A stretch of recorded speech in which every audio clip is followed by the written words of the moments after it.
Good Friday morning. I'm Matt Carothers, and welcome to another installment of everyone's favorite 30-minute horse racing program. It is great to be back. I'm so excited. Can't even contain myself. I can't even attempt to. And I want to thank Greg Wolf for hosting the show the last couple of weeks. Thank you very much, Wolfie.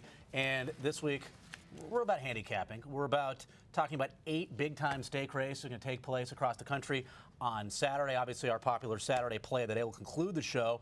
And, you know, again, yeah, big day at Belmont Saturday, then closing day at Fairplex on Saturday in Pomona. But, again, the venue that we'll focus on most is at Turfway Park. It is WinStar Kentucky Cup Day, and the man who will be anchoring that coverage is sitting right to my left, a man whom I'm sure was all over the GOP debate last night in Orlando, Florida. It's my good friend Mike Joyce. You're right. I need some mindless television to put myself to sleep. You got to be a Gary Johnson guy to a certain extent, the former New Mexico governor, libertarian and all. I'm a civil libertarian, not a libertarian. Okay. All right. Not a libertarian. Civil. And he had the line of the night as well. You really couldn't contain yourself, could you? I can. No, I'm excited. I can contain you. Check it out. I got an apple box. Wow, Here we go. We can contain you with that. Okay, and I have one over here. Ooh. We can have like a little barricade. Yours has tape on it. Yeah. Yours is fancy. A lot of working out my time off, folks. We were told a lot of working out. We were told these were apple boxes. I had no idea. Yeah.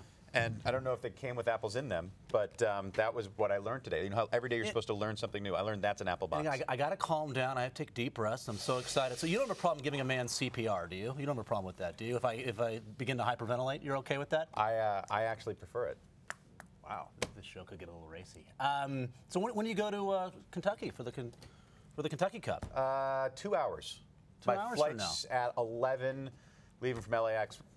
Good thing our studios are conveniently located just down the street from Los Angeles International Airport. But I will run off of the set from Blinkers Off. They'll probably play the car speeding away sound effect and audio. Right. I will get in my car and actually speed away, and then I'll park at the old parking spot.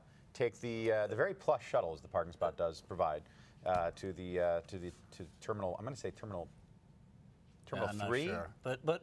But Florence, Kentucky is a lovely, lovely little racing town just outside of Cincinnati. Yes. I was there a couple of years ago. I recommend the Buffalo Wild Wings. It's very strong. Okay. In Florence, if you want to go a little more upscale. No, I'm not upscale. It's me. You can stop. Okay. I'm done. We're done.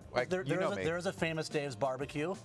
Okay. Well. Now that's upscale. And the General Chris Lee, our senior producer, we dined there a couple of years ago. Because it's not like Todd and Simon where they go spend $900 on a meal every time we go out. I don't need to eat for 4 hours. No. I just need a place that has it's pitchers of beer and wings. Exactly. That's and me. Again, there's a lot of stake races, Mike. Race 7, 8, 9, and 10. The big one, $200,000 WinStar Kentucky Cup. It's our spotlight race on Saturday.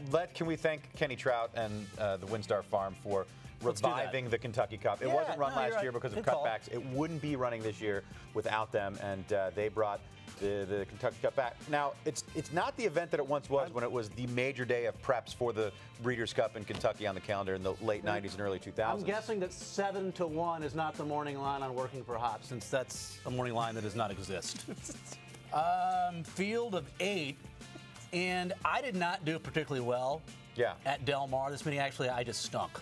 But a horse named Shediac saved me. It might have been the worst single meeting in my lifetime at Del Mar. Which is saying something, because you're bad. I've been gambling there since I was 8 years old. Yeah. So that's 34 years. But Shediac, I hit him at 11-1 on the 20th of August at Del Mar, and I hit him at 23-1 in the Windy Sands on the 3rd of September.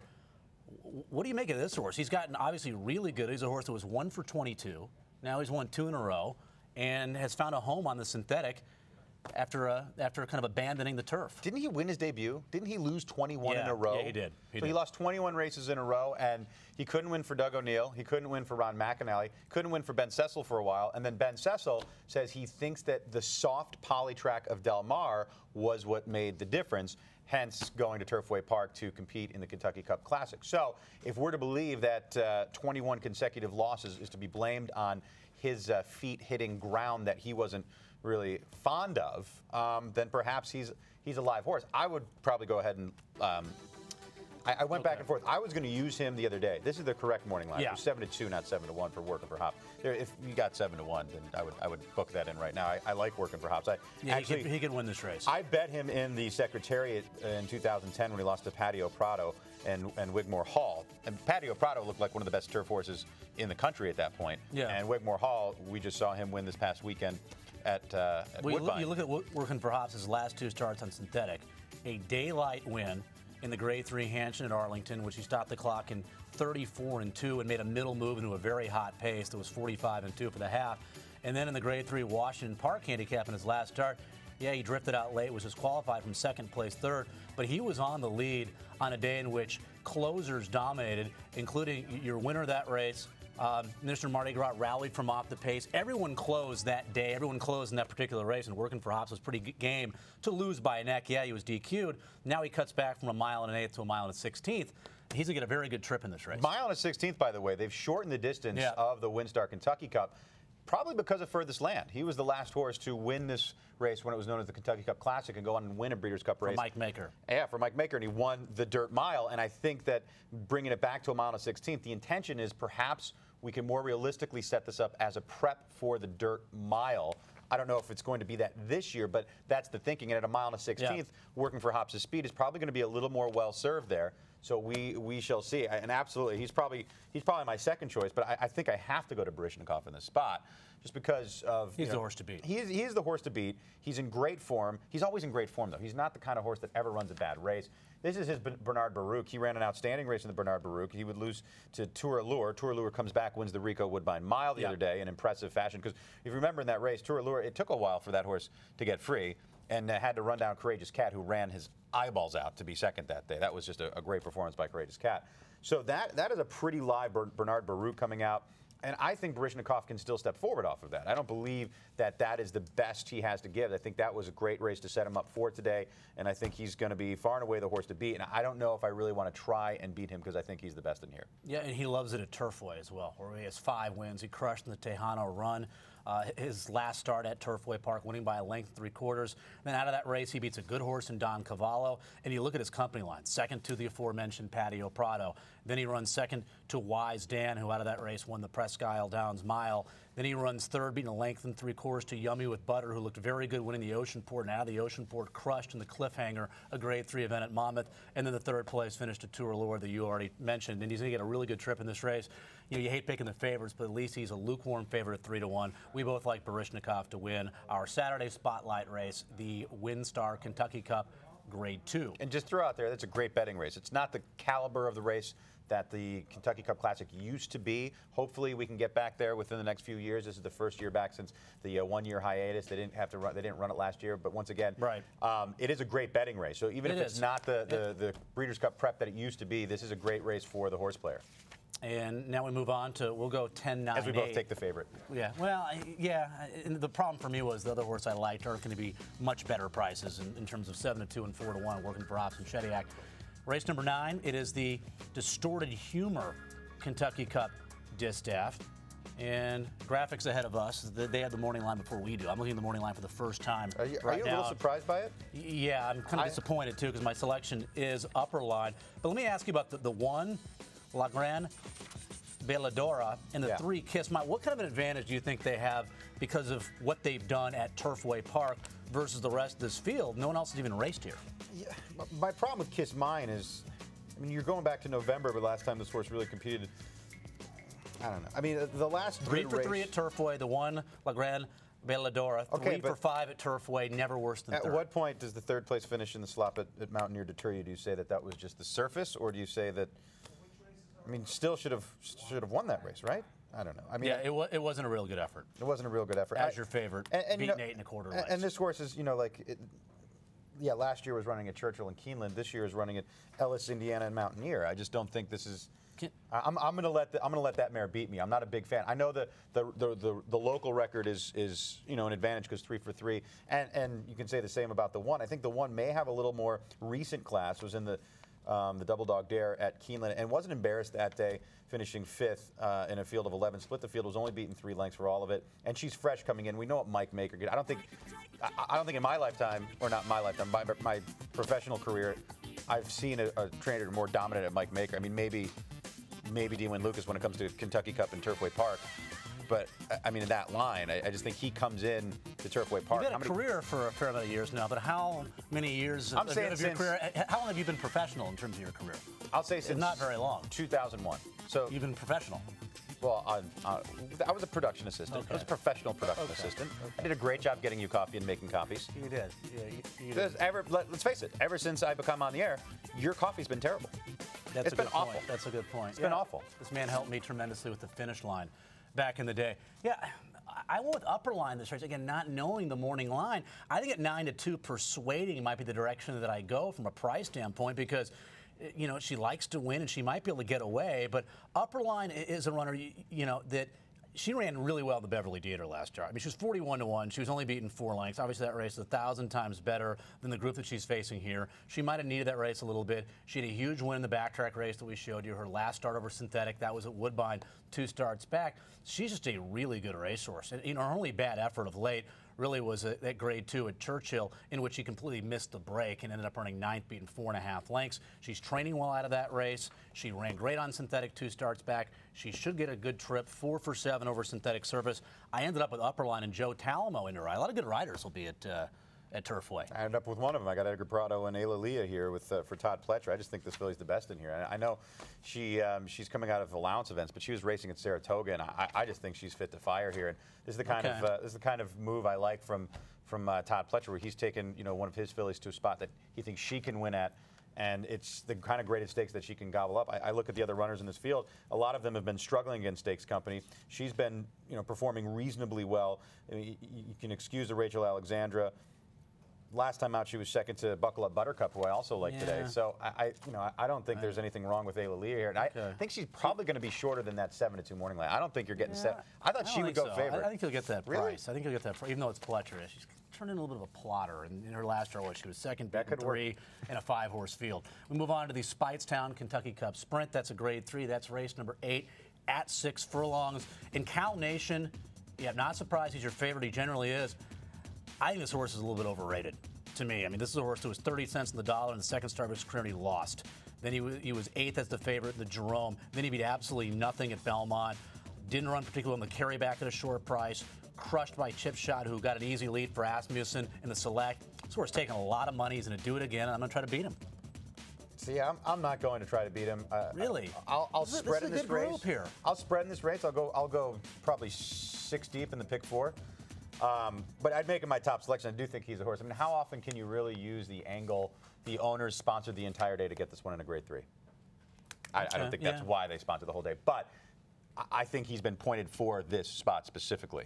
I don't think there's a horse in this race that was more pointed for this race than him. I think that they always had this one in mind. You'll go with the favorite. Free entry can win this race, obviously. He ran very well in the Distorted Humor. Talking about the one of a 4-month layoff. He put away a horse in the front end, couldn't beat Wine Police. Was going to go in the Gallant Bob at Parks on Saturday on Pennsylvania Derby Day. I ended up with Will's Wildcat, though, because I thought his last race was really, really strong. He got caught on the wire over a sloppy racetrack on the 21st of August. Lost by nose to Slevin, another day in which you could not win on the front end. So this was a really good effort because horses that had the lead turning for home generally were finishing last, 6th, 8th, not losing on the wire by an inch. He's trained well out of this race. I'm hoping he can rate a little bit because there's a fair amount of pace in this race, and hopefully cutting back from 7/8 to 3/4 of a mile will enable him to sit a little bit. I think he's the bet in this race. Will's Wildcat with Calvin Burrell.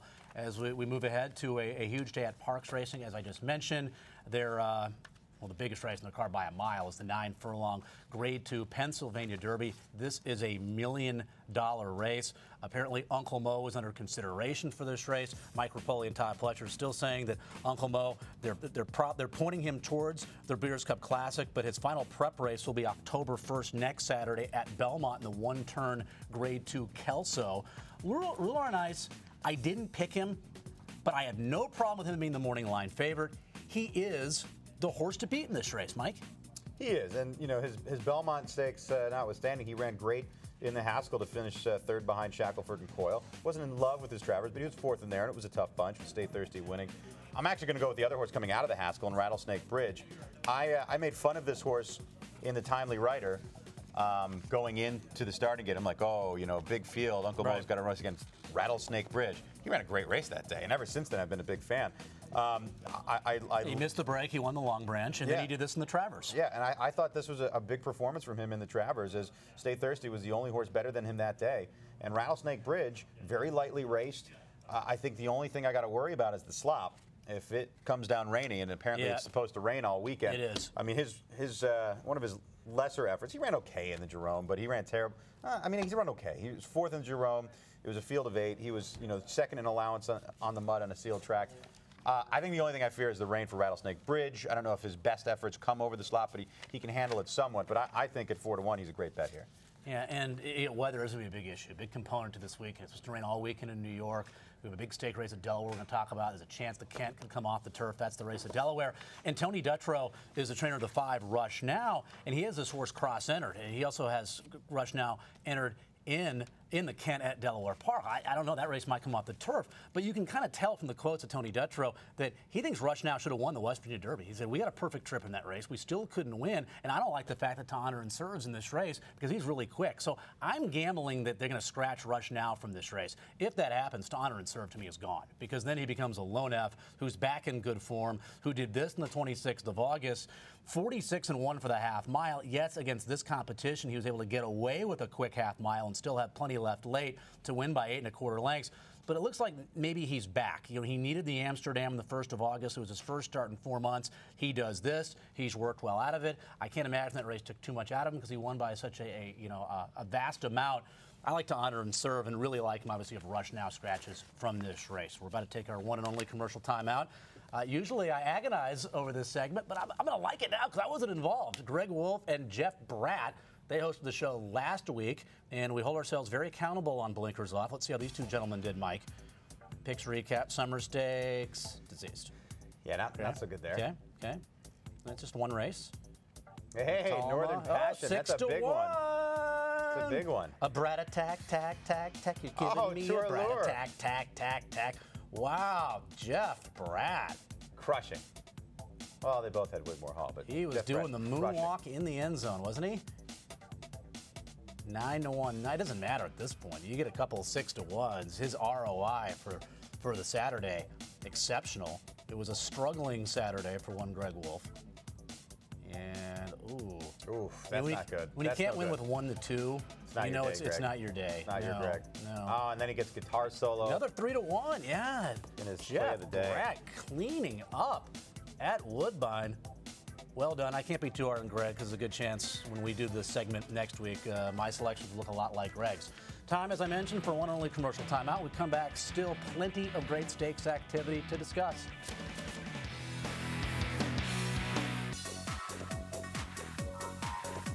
Welcome back to Blinkers Off. Yes, I'm back. Matt Carothers, Mike Joyce. Mike Joyce about to get on a plane to fly to Cincinnati for the Kentucky Cup, which is tomorrow at Turfway Park. You were going Treasure Island there, weren't you? Fantasy Island. Getting on the plane. Hey, boss. Getting on the plane. Who was that? Let's just... Let's not dance around it. It's probably going to go off the turf, right? This race could be off the turf. You hate to say that because it's a Grade 3 event. It's a $250,000 purse. If they take it off the turf, good chance it won't be a graded stake event. But I guess let's cut to the chase. We both like the same horse in here, right? If it's on grass. I just feel like Breathless Storm is a colt who's on the way up. We really have no idea who good he is. He didn't beat anyone in the Jersey Derby or that allowance race, but no, he did it in a nice time. But he did it in a nice time, and he just looks like he's doing it so easy. And this is a great, a great build-up to a huge race for Kieran McLaughlin. I mean, he gets this nice score in the Jersey Derby. He hasn't been on the track since July 31st, so he's working on a perfect seven-week layoff to get here. I just think that there's so much upside for this colt. We really have no idea how good he is, and this could be the spot where we see it. And I'm not really in love with Wilcox Inn. I know a lot of people are in love with Wilcox Inn. They think this is the horse to beat far and away, and they think that 3-1 is never going to happen. But because he was 4th in the Secretariat, final time 2:03.4. Same day, Kate Blanco in the Million 2:05.1. So the Secretariat was a very quick race. So Wilcox Inn Should be the favorite in this race, but I'm with you. Let's go with the horse that's really good right now, who's still improving over these horses that we know a lot about. And the thing I like about, quickly before we move on, about Breathless Storm is the fact that this horse can adjust. 2 starts back, oh, the pace is ridiculous, 45 and change for the half. I can be 14 back and close and win. Next time out, pace much slower, the Jersey Derby, 48 and 2. I can be part of those fractions and still have the same kind of late kick and finish. So this horse can adjust to a fast pace. He can stay back. Slow pace, he can stay up. He's getting better and better. If this race is taken off the turf, then I think King Kanji might be the horse to play in this race. But Mike and I will both go with a 5-1 shot, who's on the improve, and the 11 Breathless Storm, who also gets off the rail, a place that he's been in his last 3 starts. The Foxwoods Gallant Bloom, and again, as a gambler, it's 1-20. This race is going to be over a sloppy racetrack. And Gallant Bloom, Gallant Bob. Gallant Bloom. Gallant Bloom. The Gallant Bob's at Parks Racing. We have a couple of Gallant races. Two Gallant races, but the Gallant Bloom. Which is a good sprint, Bloom, by the way, Bob. there. Bloom would be good for And they're both sprints. This one involves females. And if it's raining, you have to look at Tar Heel Mom, the one, who's 6 for 10 over a wet track. What about Buckle Up Buttercup? And Tamarind Hall, who's 3 for 3 over a wet racetrack. Crushed in the 8 bells on a sloppy track at Churchill Downs. I mean, crushed. Well, I guess if you like the runner that she just defeated, right, at Turfway Park. Well, you were talking about... you were talking about how at Saratoga this summer, that wide move, turning for home and coming from off the pace, just never worked. It didn't work all summer. It was such a speed-favoring track. And Buckle Up Buttercup, made a little bit of a wide trip, not super wide and dramatic, but it was about 3 or 4 wide turning for home, and then drew off on those on that field. She was much the best that day. I think she's an outstanding filly, and I like her so much they ended up going to Hialeah in the Kentucky Cup distaff. But I think she's the one to beat. Obviously, Tar Heel Mom's the horse to beat. She's going to be a short price there. But Buckle Up Buttercup, one of my favorite jockeys, Cornelia Velasquez in the irons. This is going to be a good price, too. I think you'll get every bit of that 8-1. Tar Heel Mom's interesting because she's not lightning quick, but when she meets fields like this and she's able to get the lead, she can be very dangerous. You look 2 starts back, there wasn't a lot of pace in the Honorable Miss. She got the lead and crushed. Wasn't quick enough to get the lead from Hilda's Passion, the Grade 1 Ballerina, and she was a well-beaten second. If she gets the lead, she could be tough. She's going to be the favorite, so I ended up going with Tamarind Hall, who, as I mentioned, the 4 is 3 for 3 over a wet racetrack. Also coming out of the Ballerina, in which she was 3rd, and this was Hilda's Passion winning easily, but we're in the bed of roses where Tamarind Hall sat up the pace a little bit early on, does this late to win like a good thing by 5 1/4 lengths over Kid Kate, a next out winner. Obviously, this was at Belmont Park as well. At 7 furlongs, 6.5 furlongs, I think is perfect for her. So I'll go with the slight upset in Tamarind Hall, 7-2 morning line. David Cohn for Jeremiah Engelhart to win the Foxwoods Gallant Bloom handicap. Ontario Derby at Woodbine, 1 1/8, race number 8 Saturday at Woodbine. And number 1, Moonshine Mullen. You see the Travers in his last start. You see second to Stay Thirsty, the Jim Dandy, 2 starts back. But if you're trying to beat this horse, don't you say to yourself, okay, he's your 5-2 favorite. They're taking the blinkers off, and is he just better on dirt? I know he didn't win those races, and he won his last synthetic, but it was the competition he was facing. He could be a better dirt horse than synthetic. I think that's a big angle with that. I mean, he hasn't been terrible on synthetics. I mean, he won a stakes race at Woodbine, but he did improve dramatically when going from synthetic to dirt. And we see horses go better when they make their last start on synthetic and then go to dirt than when they come from dirt back to synthetic. It doesn't work as well the other way. He might just be an improving racehorse. I mean, he wins the Victoria Park at 15-1. Then they put him in the dirt in the Jim Dandy's 37-1. He runs second, beaten 4 lengths. Didn't embarrass himself in the Travers 6th in a 10-horse field at a big price in that race. Now takes a big class drop. Now back to Woodbine where he won his last start. He's going to get a nice trip in this race. Do we have to assume that Pender Harbour is going to go for the $1 million regardless of the surface of the racetrack? Because he is cross-entered here in the Ontario Derby. It's the winner of the last 2 legs of the Canadian Triple Crown. I would think so. I think we're assuming he's going to run for the $1 million. Unless that racetrack just comes up terrible because of the rain, I would assume he's there.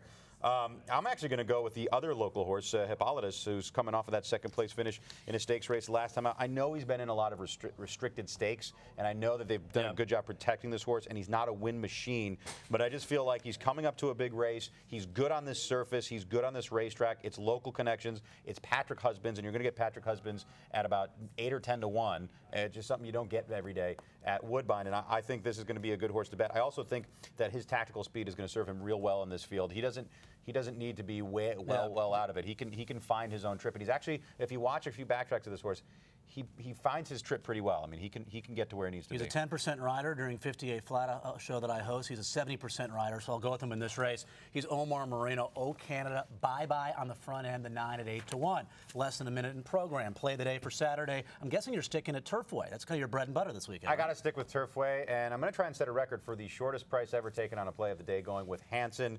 For Mike Maker, this colt by Tapit, he's gonna be my single. I want to boo you, but I'm in a good mood today. It's my first day back, so I'm not going to do that. I don't know what his morning line is. I'm using the PPs without the morning line. I'm saying he's probably going to be a very short price, but he's going to be my single in everything. You just don't want to get shut out, do you? That's your goal. Well, you and I have a couple of similar horses, so if I get shut out, you're not doing well. I'm going to be at Fairplex. Woohoo! Closing day on Saturday. Myself and Frank Miramati. How about race 8, first leg of the late pick 4? How about a price? The 6 Nitro Active. Don't have the morning line. Coming out of a non-conditioned claiming race, second off the left, like the 6 in race number 8. Mike, thanks for, I know you're very busy today, traveling and all. Thanks for coming in and taking part of the show.